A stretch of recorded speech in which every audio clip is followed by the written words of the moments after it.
चलिए आज जो है हम लोग इंडियन कॉन्स्टिट्यूशन के जो फंडामेंटल राइट्स होते हैं उसका ट्रिक देखेंगे, क्योंकि फंडामेंटल राइट सबसे इंपॉर्टेंट है। आप किसी भी एग्जाम में उठा के देख लीजिए, फंडामेंटल राइट से डायरेक्ट क्वेश्चन पूछता है कि आर्टिकल 17 क्या कहता है, आर्टिकल 23 क्या कहता है कम ही आर्टिकल, लेकिन आदमी कंफ्यूज हो जाता है कि किस में क्या है, तो उस चक्कर में होता है क्या, गलत टिक लग जाता है। तो सबसे पहले जो है हम लोग इसको कुछ पार्ट में बांट लेते हैं। तो आर्टिकल 14 टू 18 जो है वो राइट टू इक्वलिटी की बात करता है, आर्टिकल 14 से 18 तक। उसका ट्रिक जो है 14 से 18 तक का याद करने का, उसका ट्रिक है ई डाउट। ई डाउट, तो इसे देखिए, ई डाउट्स अगर आप देखिएगा तो आर्टिकल 14 के सामने मैंने ई लिख दिया है, तो उससे आप देखते चलिए, याद आपको आसानी हो जाएगा। आर्टिकल 14 इक्वलिटी बिफोर लॉ की बात करता है, तो ई से इक्वलिटी हो गया। आर्टिकल 15 में जो है no discrimination on grounds of religion race, देखिए यहाँ पे डी जो है उसको हाईलाइट कर दिया है, तो डी से नो डिस्क्रिमिनेशन हो गया। आर्टिकल 16 में कोड दिए हैं ओ, तो ये ओ का मतलब इक्वलिटी ऑफ अपॉर्चुनिटी, तो अपॉर्चुनिटी का ओ, तो उससे आप याद रख लीजिएगा। फिर देखिए आर्टिकल 17 में यू, तो यू जो है उससे अनटचेबिलिटी का बात हो गया, तो एबोलिशन ऑफ अनटचेबिलिटी। और टी, टी से टाइटल याद रखिएगा, तो एबोलिशन ऑफ टाइटल। तो देखिए ये जो है 14 टू 18 आपको याद हो गया। 14 ई की बात करता है, तो ई से इक्वलिटी। 15 में डी आ रहा है, तो डी से नो डिस्क्रिमिनेशन। 16 में ओ आ रहा है, तो इक्वलिटी ऑफ अपॉर्चुनिटी। 17 में यू आ रहा है, तो एबोलिशन ऑफ अनटचेबिलिटी। और 18 में टी आ रहा है, तो एबोलिशन ऑफ टाइटल। अब इसके बाद देखिए राइट टू फ्रीडम, आर्टिकल 19 से 22 तक। तो जो आर्टिकल 19 से लेकर 22 तक जो है वो राइट टू फ्रीडम की बात करता है। इसका ट्रिक क्या है, एस ओलिया। एस ओलिया, ये इस तरह से याद कर लीजिए, एस ओलिया, ये कोड है, इसको याद कर लीजिए तो उसी से आपको याद आ जाएगा। इसको 2-3 बार लिखिएगा ना, याद हो जाएगा, एस ओलिया। अब एस ओलिया में देखिए आर्टिकल 19 में एस है, तो protection of 6 right regarding speech and expression. और इसके जो 6 राइट है, मैंने आपको चैनल पे बताया है एक और वीडियो, आर्टिकल 19(1) के जो सब क्लॉज हैं उसके 6 के 6 पार्ट के बारे में मैंने आपको बताया है, तो उससे जो है आप 6 पार्ट का याद कर लीजिएगा, इस चैनल पर वो वीडियो डला हुआ है। तो अब देखिए आर्टिकल 19 जो है freedom of speech and expression की बात करता है, तो एस से स्पीच हो गया।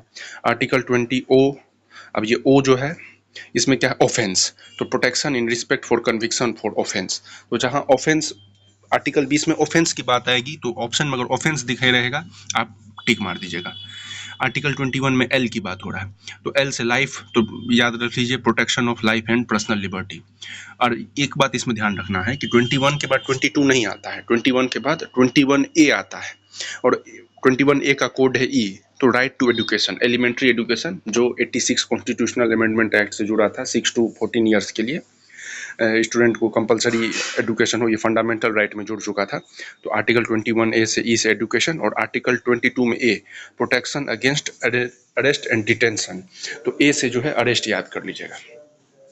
तो आर्टिकल 19 से 22 का भी मैंने आपको ट्रिक बता दिया, एस ओलिया, तो एस से फ्रीडम ऑफ स्पीच का प्रोटेक्शन होना चाहिए, ओ से कन्विक्शन फॉर ऑफेंस से प्रोटेक्शन मिलना चाहिए, एल से प्रोटेक्शन ऑफ लाइफ होना चाहिए।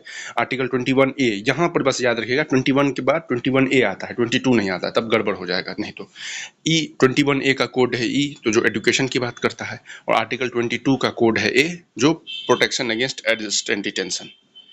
अब देखिए आर्टिकल 23-24 जो है वो राइट अगेंस्ट एक्सप्लॉयटेशन है, तो इसका ट्रिक आप सीधे याद रख लीजिए, टीसी, कहता ना स्कूल में टीसी लेने गए थे, तो टीसी के होगा क्या कि बहुत बार क्या इंसान को दिक्कत होता है कि आर्टिकल 23-24 में कंफ्यूज हो जाता है कि किस में क्या था। तो आर्टिकल 23 में टी से हो जाएगा protection prohibition of human trafficking, कि ह्यूमन ट्रैफिकिंग नहीं होना चाहिए।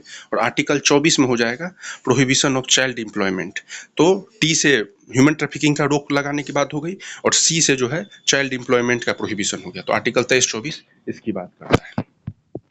अब देखिए आर्टिकल 25 से 28, ये जो है right to freedom of religion की बात करता है, इसका कोड है पेट, PATE। अब इसमें देखिए आर्टिकल 25 में पी से हो गया, इसको पेट याद कर लीजिए या पति याद कर लीजिए, मान के चलिए हिंदी में आप इसको लिख लीजिए पति, हम ऐसे लिखें पति, PATE।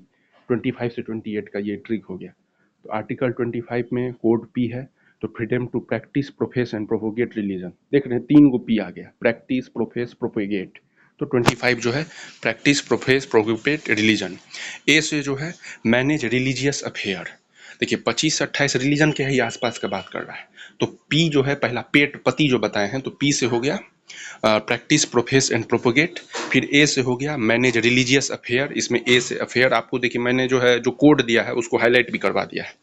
आर्टिकल 27 में T, no taxes for promotion of any religion. तो ये टी से टैक्सेस याद रख लीजिएगा। तो ये टैक्स लेने की बात नहीं हो रहा है, नो टैक्स, किसी टैक्स नहीं लिया जाएगा। और आर्टिकल 28 में का कोड है ई, मतलब no religious education in state run institution. तो आप ये समझ गए पेट से।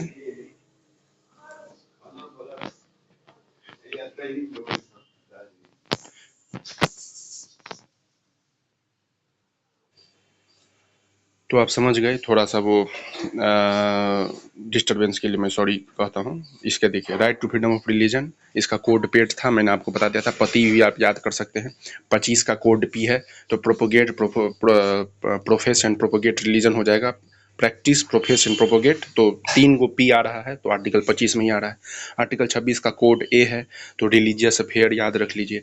आर्टिकल 27 का कोड टी है, तो नो टैक्स याद रख लीजिए। और आर्टिकल 28 का कोड ई है, तो नो रिलीजियस एजुकेशन याद रख लीजिए। इसके बाद देखिए आर्टिकल 29 और 30, इसका 2 कोड है। इसका कोड है मी, एम ई मी। तो आर्टिकल 29 में एम से हो जाएगा protection of rights and interest of minorities, तो एम से आप माइनॉरिटीज़ याद रख लीजिए। और ई से हो जाएगा right to of minorities to establish and administer educational institution. तो आर्टिकल 30 में जो है इस्टेब्लिश एजुकेशनल इंस्टीट्यूशन। तो आप समझ रहे हैं ई के कोड से आप इस्टेब्लिश और एजुकेशनल इंस्टीट्यूशन याद कर सकते हैं, क्योंकि दोनों में ई आ रहा है।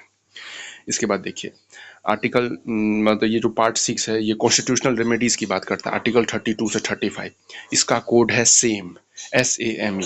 तो आर्टिकल 32 जो है वो आप जानते ही हैं कि सुप्रीम कोर्ट के रिट की बात करता है। तो एस से सुप्रीम कोर्ट रिट याद कर लीजिएगा। सुप्रीम कोर्ट रिट, एस से सुप्रीम कोर्ट शुरू होता है, तो सुप्रीम कोर्ट का रिट। आर्टिकल 33 का कोड क्या है, ए। तो ये आर्म्ड फोर्सेस से याद कर लीजिएगा। ये आर्टिकल कहता है कि किस तरह से हम लोग आर्म्ड फोर्सेस के जो राइट है ना, वो हम लोग को जितना राइट मिला हुआ है उन लोग को उतना राइट नहीं मिला हुआ है। उन लोगों को कुछ उनके राइट्स में कुछ अंतर है। तो ये उससे आप याद कर सकते हैं कि modify rights of armed forces. फिर आर्टिकल 34 में जो है आपको एम से मार्शल लॉ याद रख लीजिए। तो ये बताता है कि मार्शल लॉ लगने के बाद क्या क्या रिस्ट्रिक्शन हो जाते हैं राइट्स पर। और आर्टिकल 35 का जो है वो कोड है ई। तो इससे ये है कि जो ऊपर में जो फंडामेंटल राइट्स दिए गए हैं उसको किस तरह से इफेक्ट में लाना है, किस तरह से वो अप्लाई होगा, उसकी बात करता है। तो ई से इफेक्ट का बात याद कर लीजिए। तो आप समझ गए कि मैंने आपको सारा ट्रिक इसमें बता दिया है। ये जो है आप इसका स्क्रीनशॉट ले सकते हैं हर कुछ का। तो उससे क्या होगा कि आप बार बार रिवाइज करिएगा तो आपके लिए आसानी होगी। तो ये राइट टू इक्वलिटी का हुआ, ये राइट टू फ्रीडम का हुआ, ये राइट अगेंस्ट एक्सप्लॉयटेशन का हुआ, ये right to freedom of religion का हुआ, और ये कल्चरल और एजुकेशनल राइट का हुआ, और ये राइट टू कॉन्स्टिट्यूशनल रेमेडी का हुआ। तो इस सब का आप स्क्रीनशॉट ले लीजिए और इसे जो है याद करते रहिए, तो आपको आसानी से याद हो जाएगा। जय हिंद, जय भारत।